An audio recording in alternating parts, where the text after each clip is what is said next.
So, John, vSphere customers have often had the ability to use several different storage device types as the boot media, things like SD cards, USB devices, and so forth.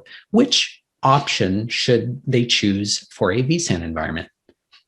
So there's kind of two different historical modes of install. There was what we called embedded mode, to where you would install using SD or USB or a boot from LUN that was under 5 GB.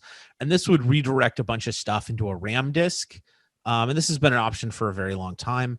There's also doing what's called a full install. And this is where you would have, historically, people would, buy drives and even a RAID controller. There's some newer options. There's been SATA DOMs a while back. Now you have these M.2.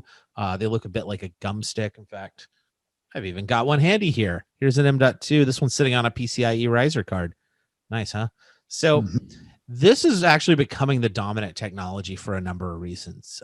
One, vSphere, in terms of using that embedded install and redirecting to RAM disk, you lost some capabilities. So if you didn't redirect that to somewhere else persistent, if you ever had an issue with a host, crash dumps getting stored in a RAM drive, or logs being stored in a RAM drive, if you had a host crash or some issue you're trying to root cause, if that host reboots, you lose those logs, you lose those crash dumps. It's kind of hard to get an RCA with that. The other thing also is in terms of boot performance, SD cards actually are much slower on boot up. And boot matters. If you're ever going to do an emergency change window or something, or you're just doing patch operations and you've got a mandate for eyes on glass, you don't just go eat a sandwich while you patch your host. Anything that speeds that up, definitely matters. Also, the endurance of these devices are a lot better than SD. We just see less failures in the wild.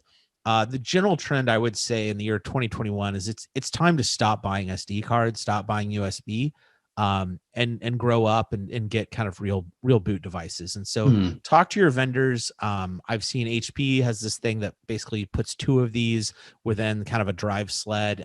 Dell has their Boss device. Cisco even has an option now. So please talk to your vendors. I promise you they've got a better solution than an SD card for you today.